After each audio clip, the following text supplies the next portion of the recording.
जय हिंद दोस्तों, स्वागत है आपका अपने यूट्यूब चैनल MNB क्लासेस पे। तो ये हमारे यूट्यूब का नए वाले चैनल पे पहला वीडियो है। जैसा कि हम लोग इस चैनल पे तीनों सर, विशाल सर, नितेश सर और हम तीनों लोग मिलकर वीडियो लेकर आएंगे। सब अपने अपने फील्ड में काम करेंगे। हम एक सीरीज शुरू करने वाले हैं। जैसा कि आपको पता है कि नवोदय का 9th का एग्ज़ाम का डेट भी आ चुका है और फॉर्म भी भराने लग रहा है। ठीक है, उसको ध्यान में देखते हुए हम अपनी तैयारी को अभी लग जाएं। अभी सोचेंगे कि इतना समय है, तो आप समय सोचते रह जाएंगे तो समय निकल जाएगा। लास्ट में ये आएगा कि लगेंगे ऑप्शन याद करने। तो चलिए इस सेशन को चालू करेंगे। लगातार एक चैप्टर वाइज मैं चाह रहा हूँ कि पूरा एक बार पहले ख़त्म कर दिया जाए। पहले थोड़ा थ्योरी भी लिए हैं और समझाते हुए 10-10 क्वेश्चन करके समझते जाएंगे। जो क्वेश्चन लिया हूँ वो प्रीवियस ईयर का क्वेश्चन है। ठीक है, तो चलिए शुरू करते हैं ऐसे करके अपना एक सेशन। और एक एक प्रैक्टिस सेट भी हम लोग लगाएंगे हर एक चैप्टर का। पहले एक चैप्टर को क्लियर कर लें डाउट, और उसके बाद हम लोग अपना प्रैक्टिस सेट लगाएंगे। ठीक है, चलते हैं अपने स्लाइड पे। तो पहला चैप्टर आप जान रहे हैं क्या है, फसल। तो फसल से जाहिर सी बात है कि मैं जितना बस बता रहा हूँ उतना बस देख के जाना। ये कुछ चैप्टर हैं कि जिसमें से बस फिक्स है कि उतने ही क्वेश्चन हमसे पूछने हैं। तो बस हमको ज़्यादा नहीं पढ़ना है और उतना ही पढ़ना है जितना पेपर में पूछे। ठीक है, ज़्यादा टेंशन लेने की भी ज़रूरत नहीं है। तो इस चैप्टर से लगभग मैं जितना मैं बता रहा हूँ उतना बस तैयार कर लीजिएगा, काफ़ी है उसके लिए। ठीक है, तो चलिए पहले पॉइंट पर चलते हैं। पहली स्लाइड पे जान लेते हैं कृषि पद्धति के बारे में। कृषि पद्धति क्या है? जैसा कि आप जानते हैं कि पेड़ पौधे अपना भोजन तो प्रकाश संश्लेषण की वजह से बना लेते हैं, लेकिन जीव जंतु के लिए एक समस्या बन के आती है, क्योंकि जीव जंतु अपना भोजन स्वयं नहीं बना पाते हैं। जीव पेड़ पौधे तो स्वपोषी हो जाते हैं, लेकिन जीव जंतु क्या हैं? विषमपोषी हैं। क्या कैसे हैं? विषमपोषी। कभी कभी ये भी आगे वाले चैप्टर में बता देंगे हम किसको विषमपोषी किसको स्वपोषी कहते हैं। तो जैसे बात कर रहे थे कि पेड़ पौधे हैं जो अपना तो प्रकाश संश्लेषण की वजह से भोजन बना लेते हैं, लेकिन जीव जंतु जानवर जैसे जीव जंतु में हम भी आ जाएंगे, इसमें मनुष्य अपना खाना प्रत्यक्ष रूप से बना नहीं पाता है। तो हम लोगों को एक बड़ी आबादी है हमारे यहाँ कि आदमी खाएगा क्या, भोजन की सबसे बड़ी एक समस्या जाती है। तो हम लोग एक तरह से देखा जाए किस पे डिपेंड हो जा रहे हैं? फसल पे। तो क्या है कृषि पद्धति? कृषि पद्धति दिन पर देखते जा रहे हैं कि क्या हो रहा है, जनसंख्या बढ़ती जा रही है, लेकिन क्या आपको कृषि में कोई विकास, नया तकनीक देखने को मिल रहा है? तो इसी चीज़ को ध्यान में देखते हुए इस चैप्टर से क्वेश्चन बनाए जाते हैं, इसके प्रति लोगों को जागरूक किया जाता है। ठीक है, तो आइए देखें नई नई तकनीकियों को जोड़ा गया है इसमें। अब थोड़ा सा कंसेप्ट समझते हैं, फिर मैं आपको क्वेश्चन कैसा कैसा आता है मैं दिखा रहा हूँ। जो भी क्वेश्चन लिया है प्रीवियस ईयर का है। समझ लेते हैं। कोई आपसे डायरेक्ट पूछ रहे कि फसल क्या है, जनरल सी बात है, तो आप इतना बस बता सकें कि जब एक ही प्रकार के पौधों को बड़े पैमाने पर एक ही स्थान पर उगाया जाता है तो उसे फसल कहते हैं। एक पौधा लगा देने से उसको हम फसल नहीं कहेंगे, लेकिन एक ही जगह पे अगर हमने ज़्यादा फसल लगा दिया तो क्या कहलाएगा? फसल कहलाएगा। जहाँ पौधों की संख्या ज़्यादा हो जाएगी वो क्या कहलाने लगेगा? फसल। तो फसल क्या या एक ही मौसम में संभव है कि सभी फसल हो जाएगी? तो फसल 3-4 चीज़ों पर डिपेंड करती है, जैसा कि मैंने दिखा रहा है। एक तो तापमान, आर्द्रता। कुछ फसलें ऐसी हैं जिनमें कि आर्द्रता नहीं रहेगी, नमी नहीं रहेगी तो होगा नहीं। कुछ ऐसी फसलें हैं जो वर्षा में नहीं होगी, कुछ फसलें ऐसी हैं जो कि वर्षा में ही होंगी। ठीक है, जिस पे कि विभिन्न प्रकार की जलवायु, हमारे भारत में भी कई प्रकार की जलवायु हैं। तो कुछ फसल ऐसे हैं जो कि सर्दी में ही होगी सिर्फ, कुछ फसल ऐसी हैं जो सिर्फ गर्मी में ही होगी, कुछ बरसात में भी होगी। ठीक है, ये समस्या आती है फसल के लिए। तो हमें जैसी जैसी फसलें हैं उसके हम लोग मौसम के अनुसार वैसी ऐसी फसलें अपने यहाँ बो लेते हैं। ठीक है, तो चलिए इतनी बात समझ में आ गई ना मेरी बात। तो कोई फसल पूछे कि फसल क्या है तो क्या बताएंगे? एक ही स्थान पे अधिक पौधों का उगना क्या कहलाता है? फसल कहलाता है। ठीक है, चलिए चलते हैं अगली स्लाइड पे। चलिए देखिए फसल के प्रकार जो आपके इस चैप्टर से जो क्वेश्चन पूछने वाला है, बस अब इस स्लाइड को बस देख लीजिए।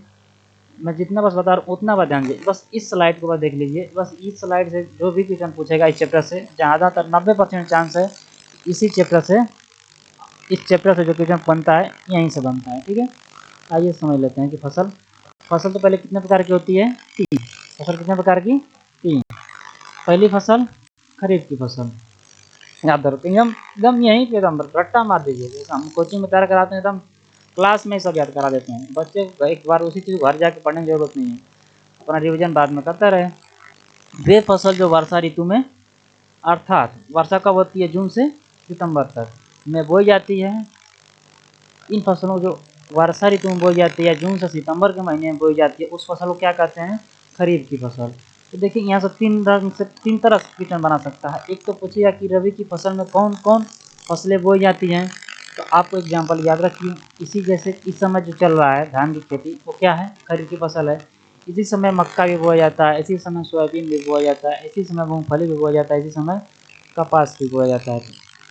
एक तो ऑप्शन देख के पूछ सकता है कि मैं पूछ दूँ जैसे कि मक्का कौन सी फसल है, एक तो ये क्वेश्चन बन गया। मैं एक पूछ दूँ कि मक्का या धान किस महीने में बोया जाता है, तो आपको पहले पता रहेगा कि खरीफ की फसल कब बोई जाती है, तो आप खट से बता सकते हैं। इस तरह करके, या जून से सितंबर के बीच में कौन सी फसल बोई जाती है, ठीक। तो इस तरह से क्वेश्चन आप अगर पूरे कंसेप्ट को याद रख रहे हैं तो बस इसको रखिए, खरीफ की फसल कब बोई जाती है और किस समय होती है और उसके क्या क्या बोया जाता है, बस इतना याद रखिए।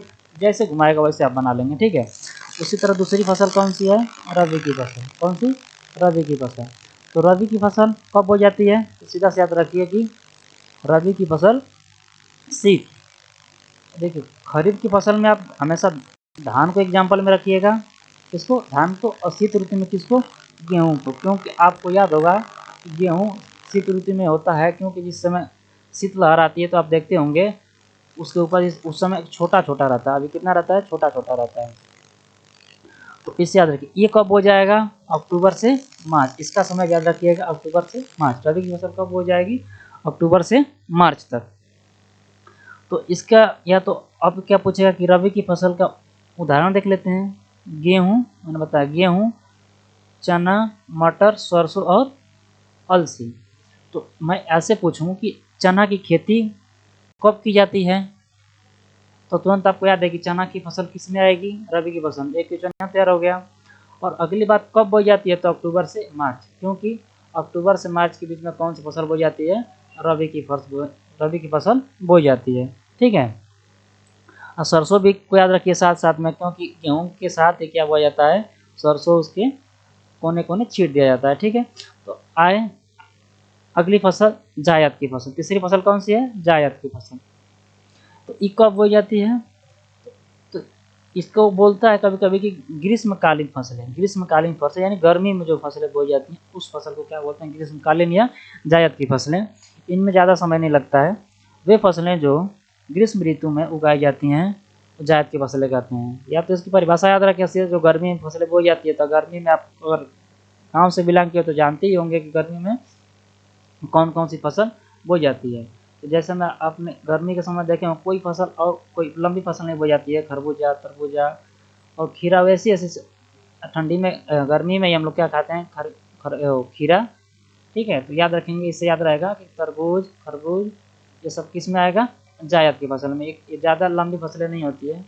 तो मैं आशा कर रहा हूँ कि आपको ये इतनी बातें सारे समझ में आ गई हैं।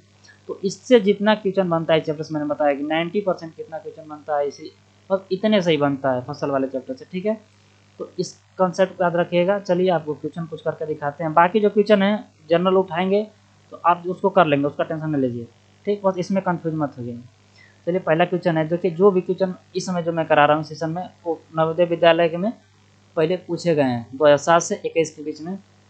तो पहला क्वेश्चन देख लेते हैं कि प्रायः किस जीव को किसान का अच्छा मित्र कहा जाता है। क्योंकि पहला क्वेश्चन मैंने बहुत आसान लिया है, लेकिन कुछ बच्चे जो गांव से बिलोंग करते हैं तो कभी कभी सुने होते, लेकिन कुछ ऐसे बच्चे होंगे जो कि पहली बार सुन रहे हैं कि किसान का अच्छा मित्र किसे कहते हैं। तो एक आसान सा क्वेश्चन है कि केचुआ। केचुआ क्या करता है? नीचे की मिट्टी को ऊपर लाकर उर्वरक बनाने में मदद करता है हमारी, ठीक है। तो ये क्वेश्चन एक छोटा सा मैंने पहला रखा था, जो कि ये भी क्वेश्चन आप देख रहे हैं कब का पूछा गया है, 2012 में पूछा गया है, ठीक है। चलिए अगली साइड पे चलते हैं। दूसरा क्वेश्चन आपके सामने है कि बीज बोने की आधुनिक विधि को क्या कहते हैं। बीज बोने की आधुनिक विधि को क्या कहते हैं। तो ये भी एक विधि है, ये भी विधि है। हल द्वारा विधि हम लोग जान ही रहे हैं, टिलिंग जानते हैं यहाँ से ये भी क्वेश्चन कहाँ को पूछा गया है 2012 में। ठीक है, तो आधुनिक विधि हम क्या याद रखेंगे, सील रीड क्या है, अपनी एक मॉडर्न विधि है जिसको सील रीड के नाम से जाना जाता है। ठीक है, चलिए आगे चलते हैं। आइए समझते हैं किस फसल का प्रतिरोपण होता है। इस प्रश्न को समझ लीजिए। और आप अगर गांव से बिलोंग करेंगे तो आप धान की खेती को पहले तो उसका धान को छीट दिया जाता है लेव लगाकर, उसमें धान को छीट दिया जाता है। फिर उसमें से छोटे छोटे जब इतना हो जाता है तो निकाल के फिर एक बार रोपा जाता है। इसको क्या बोलते हैं गांव की भाषा में, संडा हुआ है। ठीक है, तो फिर एक बार क्या किया जाता है, एक बार तो बीज बोया गया, बीज बोने के बाद फिर जब छोटा छोटा उसमें एक एक बित्ता का मतलब हो जाता है तो उसको उखाड़ के फिर रोपा जाता है। उसी उखाड़ के रोपने के क्या बोलते हैं, यहाँ पे पूछ रहा है कि प्रतिरोपण। बच्चा समझ रहा है उस बात को, लेकिन प्रतिरोपण कर देने की वजह से बच्चा थोड़ा सा डाउट में पड़ जाता है। लेकिन जिस पहले बीज बोने के बाद फिर उसको दोबारा उखाड़ के फिर लगाया जाता है, वही क्या कहलाता है, अपना प्रतिरोपण। समझ में आ रही है मेरी बात, प्रतिरोपण किसको कहेंगे। अगर एग्जाम्पल भी दे, ऑप्शन भी दे के काटने के लिए कहेगा, तो अगर आपको पता है कि प्रतिरोपण क्या है तो समझ सकते हैं कि आप आराम से ऑप्शन को काट के भी कर सकते हैं। ठीक है, तो प्रतिरोपण क्या हो, पहले बीज बोना है, बीज बोने के बाद उसको उखाड़ के फिर रोपा जाएगा, वो क्या कहलाएगा, प्रतिरोपण। इसमें से क्या गेहूँ चावल गेहूँ को उखाड़ के लगाया जाता है दोबारा, चना को फिर से उखाड़ के लगाया जाता है, मक्का को नहीं, इन सबको दोबारा कभी उखाड़ के नहीं लगा, सीधा इसका क्या बोया जाता है, बीज। तो दोबारा आप देखेंगे तो जो धान की खेती होती है उसका बीज पहले बोया जाता है, बीज बोने फिर उसको उखाड़ के फिर लगाया जाता है तो लग जाता है वो भी। तो ये क्या कहलाएगा, चावल। ये क्या है, यानी सॉरी, धान की खेती को क्या बोल सकते हैं, यानी धान को प्रतिरोपण बोल सकते हैं। ठीक है, आगे क्वेश्चन समझ में। चलिए अगला चलते हैं, अगली स्लाइड पर। अगला क्वेश्चन है, कृषि में संयुक्त का उपयोग कहाँ होता है। कृषि संयुक्त का उपयोग कहाँ होता है। तो कृषि में संयुक्त का प्रयोग हम बस कहाँ प्रयोग करते हैं, जिसको हार्वेस्टिंग बोला जाता है। जब हार्वेस्टिंग का प्रयोग हम कब करते हैं, जब बड़े बड़े फसलों को, जब बड़े बड़े प्लॉट होते हैं उन फसलों को काटने में, कूटने पीसने में मदद करते हैं। बाकी काम हमारे यहाँ भी होता है तो छोटे छोटे में, जैसे हम एक बार काट कर लाते हैं, फिर उसको पीटते हैं, फिर उसको पंखे से हवा के माध्यम से उसको उसमें से कचरा निकालते हैं।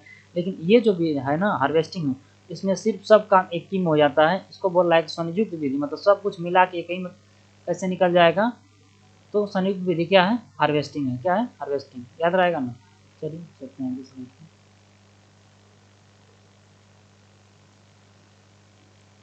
खरीफ की फसल एक उदाहरण है। खरीफ की फसल का उदाहरण क्या है, मैंने क्या बताया था पहले, खरीफ की फसल किस महीने से किस महीने में बोई जाएगी।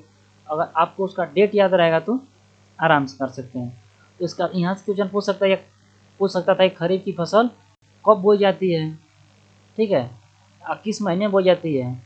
मैंने बताया कि खरीफ की फसल में क्या आप याद रखेंगे, खरीफ की फसल में धान, और रबी की फसल में ये कब होगा, गर्मी में, और गेहूं की फसल कब होगी, ठंडी में, ठंडी में। ठीक, और इस महीना भी याद, गर्मी कब पड़ती है, मार्च से अप्रैल वाला सीजन में ये बोआ जाएगा। ठीक, बरसात होती है इस समय। और गेहूं कब हो जाएगा, ठंडी। तो ठंडी अक्टूबर से लेकर कब तक ठंडी पड़ती है, आसपास की फसल बो जाती है लगभग में ये मार्च तक। ठीक है, तो क्या हो जाएगा आपका राइट ऑप्शन, खरीफ की फसल में कौन आ जाएगा, खरीफ की फसल में आपको मिल जाएगा, खरीफ की फसल में ऑप्शन काटिए। मक्का किसके समय बोया जाता था, तो अपना राइट ऑप्शन कौन हो जाएगा, मक्का। गेहूं कब हो जाएगा, ठंडी में, चना भी ठंडी में, मटर भी ठंडी में। राइट ऑप्शन कौन हो जाएगा आपका, मक्का। ठीक है, चलिए अगली साइड चलते हैं। निम्नलिखित में से कौन सा मिट्टी में पुष्टिकर नहीं बढ़ाता है? पुष्टिकर मतलब कि उसमें आप कभी कभी देखे होंगे गांव में परती होती है, उस पर कुछ नहीं बोया जाता, यानी वो ज़मीन क्या है, उपजाऊ नहीं होती है, यानी उसमें कोई कितना भी आप डाई खाद बहुत डालने के बाद जाके वो खेत बनता है या उसमें मिट्टी निकलवानी पड़ती है। ठीक उसी को बोल रहा है कि पुष्टिकर नहीं बढ़ा सकते हैं। ठीक है, उसकी उपज को हम बढ़ा नहीं सकते हैं, तो वो कौन सी हो सकती है ज़मीन? परती ज़मीन, उसकी हम पुष्टिकर नहीं बढ़ा सकते हैं। ठीक है, बाकी सब तो करके सॉरी।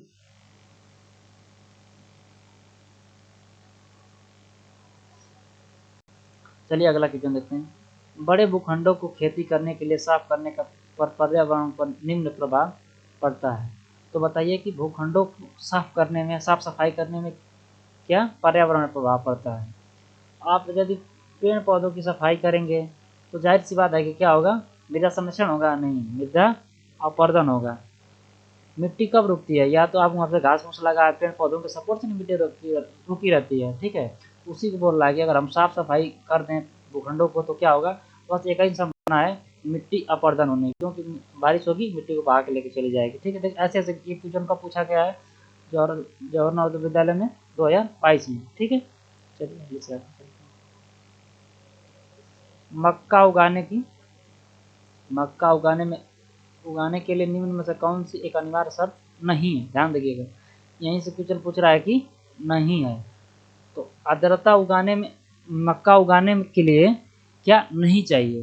तो मक्का आपका आर्द्रता रहेगा तभी हो जाएगा, क्योंकि लगभग बरसात होती है उस समय भी, और मक्का के लिए वर्षा भी जरूरी है, आर्द्रता भी जरूरी है, हो जाएगा, कोई दिक्कत नहीं। उच्च तापमान भी रहेगा तो भी कोई दिक्कत नहीं है, लेकिन कब तापमान ये कोई जरूरी उसके लिए नहीं है कि तब कम तापमान रहेगा तभी होगा। उच्च तापमान रहेगा तो भी हो जाएगा, वर्षा होगी तभी हो जाएगा, और आर्द्रता रहेगी तभी हो जाएगा। ठीक है, अगले क्वेश्चन देखते हैं। क्वेश्चन सेम हो गया है।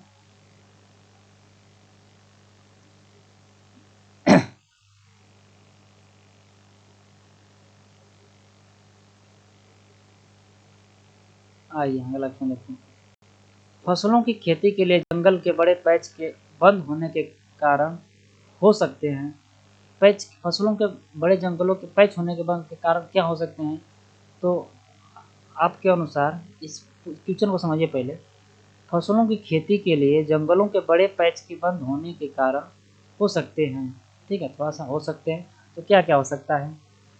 मिट्टी का कटाव, मृदा प्रदूषण, मृदा संरक्षण, मिट्टी की उर्वरकता। तो मृदा क्या हो सकता है? मृदा का कटाव, मिट्टी का कटाव होने से क्या हो सकता है? जंगलों के बड़े पैच के बंद होने के कारण हो सकते हैं। ठीक है, और पेड़ पौधे, मृदा अपरदन होगा, उसमें कुछ ना कुछ जरूर पेड़ पौधे, छोटे छोटे पौधे होते हैं वो भी कटेंगे जरूर। ठीक है, तो क्या हो जाएगा? मिट्टी का कटाव। ठीक है, तो इतना क्वेश्चन लिया था, ये भी क्वेश्चन 2019 का पूछा हुआ, जैसे कि आप देख सकते हैं 2019 का में ये क्वेश्चन पूछा गया है। तो और इसका हम प्रैक्टिस चैप्टर वाइज लेकर आएंगे, ये तो प्रीवियस ईयर के पूछे गए प्रश्न थे। तो अगर आपको मेरा वीडियो और कंटेंट अच्छा लग रहा है तो वीडियो को अधिक से अधिक लाइक करें और सब्सक्राइब करें, और ज़्यादा से ज़्यादा हो सके इस समय शेयर करने की ज़रूरत है, क्योंकि चैनल नया है तो इस समय ज़रूरत पड़ती है शेयर करने की। तो आपकी, अगर हम मेहनत करें तो आप भी मेरे साथ थोड़ा सा मेहनत करिए या हेल्प करिए, सपोर्ट करिए, और चैनल को अधिक से अधिक क्या करिए, शेयर करिए। ठीक है, और मेरा वीडियो और कंटेंट अच्छा लग रहा है तो लाइक ज़रूर करें। ठीक है, और अपने दोस्तों के साथ शेयर करें। तो मिलते हैं अपने अगले सेशन में नेक्स्ट दिन, और आप इसको एक बार रिवाइज कर लीजिए, और जो कंसेप्ट बताए हैं उसको भी रिवाइज कर लीजिएगा। ठीक है, चलिए तो मिलते हैं हम अगली वीडियो में। ओके।